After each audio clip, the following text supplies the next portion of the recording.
If you're looking to become an English language teacher, an accredited English language teacher with certification that's recognized anywhere throughout the world, then the Cambridge ESOL CELTA course is your best bet. Sure, there are other great courses out there, and I highly recommend the International TEFL Academy if you're looking for an equally rigorous course with great outcomes, and you can check a link for that below. However, the CELTA is still the one that's got that name recognition anywhere in the world. Now, I've been a CELTA trainer for many, many years, and I have trained literally hundreds of people to be, maybe even thousands now that I think about it, thousands of people to be English language teachers over the years. And for this video, I've distilled down from my own experience working with people both on CELTA courses and as clients of mine, what I believe to be some of the top things that you can do to ensure not only that you pass the course, but give yourself the best opportunity to come out of CELTA with that super Pass A or a Pass B grade. First of all, I'm going to talk about the components of the CELTA course that you're assessed on, and then I'm going to focus in on what my experience tells me are the things that people tend to struggle with the most. And if you can get those right, you're going to give yourself that best chance of coming out of the course with flying colors. Keep in mind that the methods that I'm going to talk to you about in this video have had their success borne out through the results that my clients and trainees that I've trained over the years have been able to achieve. So if you're serious about passing the CELTA and getting a really good grade for yourself, then this is the video for you. So when it comes to your assessment on the CELTA course, you're primarily assessed on two components. Component one being your teaching practice component, and the other component being those assignments, or 4 assignments. Let's talk about the teaching practice part. The teaching practice can itself be broken down into 2 parts. There is a lesson plan and the actual teaching itself. Now, if you're going to weight those, which is more important, it's going to be the teaching itself. You could have a kind of okay lesson plan, but end up teaching a great lesson, and that's what's going to count for you in the end. However, you want to aim to show your tutor that you really appreciate the type of lesson that you're teaching and what you need to get out of it in order for it to be a success by showing that in your lesson plan. Now, one of the areas within the lesson plan that I've noticed over the years that my clients and trainees struggle with actually is writing the aim of your lesson. You need to make it very clear, first of all, what type of lesson is it? Broadly speaking, there's 2 types of lesson. There are language systems and language skills. The systems are grammar, lexis or vocabulary, functional language, pronunciation. The skills are reading and listening, those are called the receptive skills, and speaking and writing, those are called the productive skills. So you need to first of all get it clear in your mind, which type of lesson is it? Then from there, once you've got that clear in your mind, you need to craft a very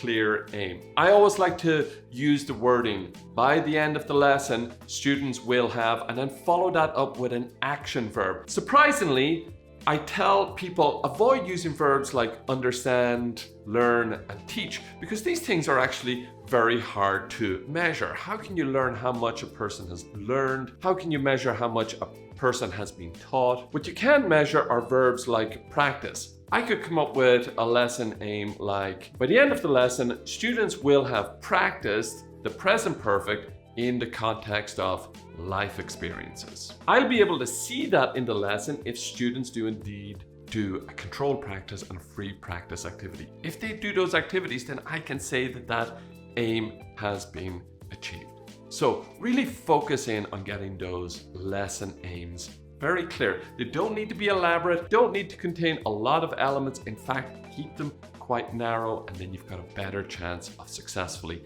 passing that lesson and achieving either a standard or an above standard grade for your teaching practice. The other component that you're assessed on are the assignments. There are 4 assignments on the CELTA course. And my big piece of advice here would be to try and see the wood from the trees, or again, just try and keep it simple. Why do I use that analogy, to see the wood from the trees? I've worked with many clients who are struggling, for example, with the LRT, the language related task. And you'll be asked to analyze, for example, a piece of grammar. Again, let's take the present perfect, for example. You might be asked to analyze, I have been to Brazil many times.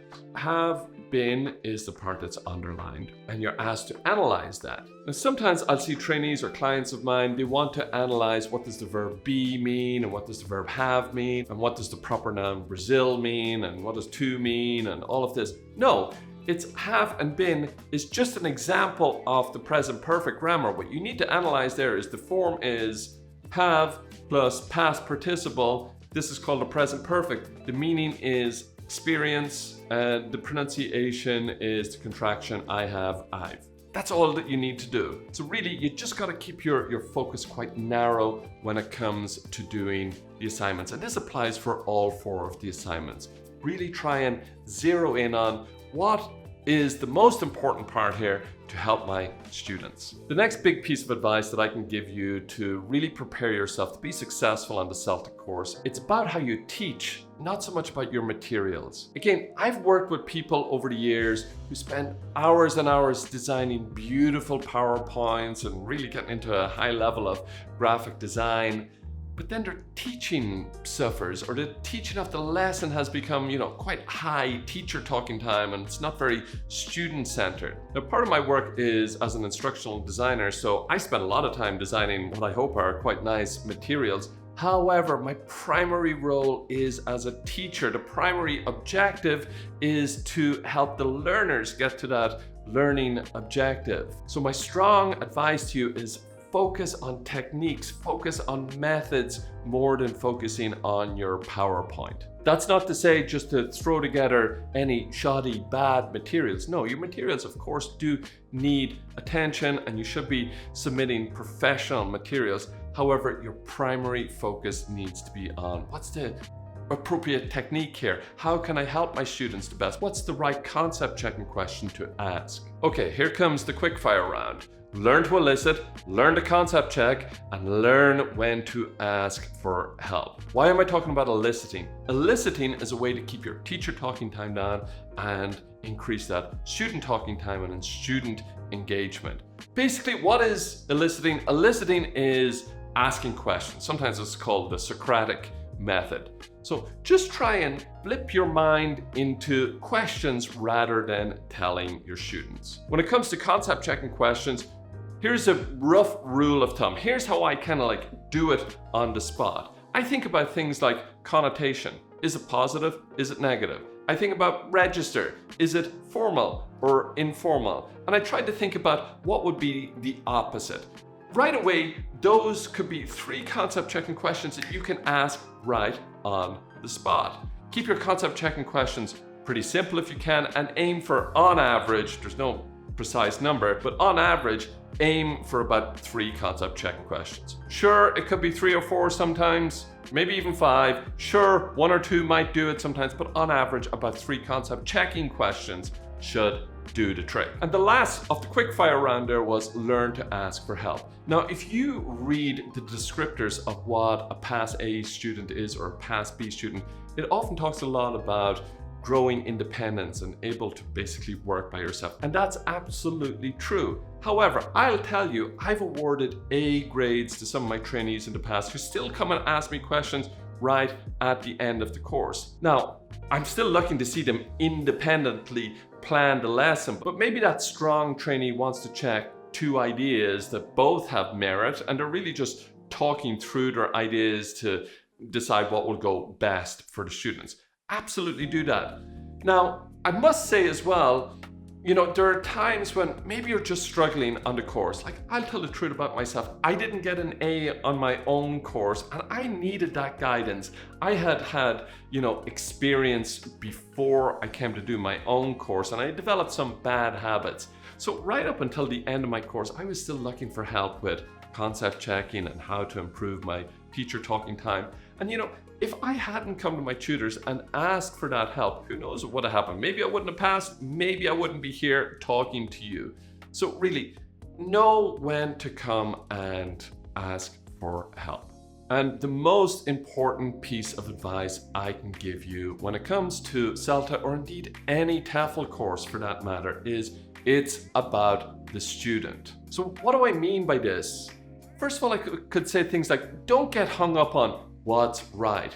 For example, I'm Irish. In Irish, we use vocabulary like trousers and the boot of the car and the rubbish bin. However, I live here in Canada and they don't use that vocabulary here in Canada. For trousers, they say pants instead. For the boot of the car, they say the trunk of the car. Instead of rubbish, they say trash. So what would be correct for me to teach my students when I'm teaching here in Canada? Of course, it would be the Canadian vernacular, dare I call it that. Now, some people might say, but teacher, aren't you Irish? So then I can acknowledge it. I could say, yeah, in my country, people tend to say trousers, but here in Canada and generally in North America, people talk about pants. Really what you gotta do is give your students what they need to walk out of the classroom and survive. Now, if you're teaching students in a non-native speaking country, like I used to teach in Brazil, for example, then the question becomes, what's important for their context? Like when I was teaching, I often taught a lot of lawyers, so I tended to focus on preparing them for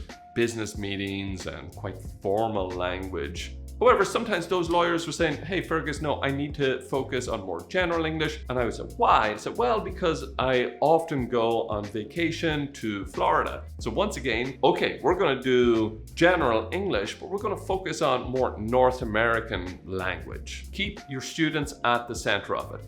And on that topic, more and more these days, we have our own kind of like worldviews, and I see teachers wanting to bring their worldviews into their lessons. Now, me, for example, I have my beliefs. I have my beliefs in God. I have my beliefs in politics. I have my beliefs about the world, etc. But you don't hear me talking about them here on this channel. I'm not pontificating to you. I'm not trying to get things under the radar to try and get you into my beliefs. No, my only purpose here is to help you become a teacher. And it's the same with you when you're teaching. Your only purpose is not to teach people about climate change, is not to teach people about this or that politics. It's not to teach people about this or that issue around race or gender or any of these really hot topic issues. It's not to teach any of those things. You got to recognize that your students, they have their own opinions too, and they may feel that their feelings and their opinions are just as valid as your feelings and your opinions in those matters. So my strong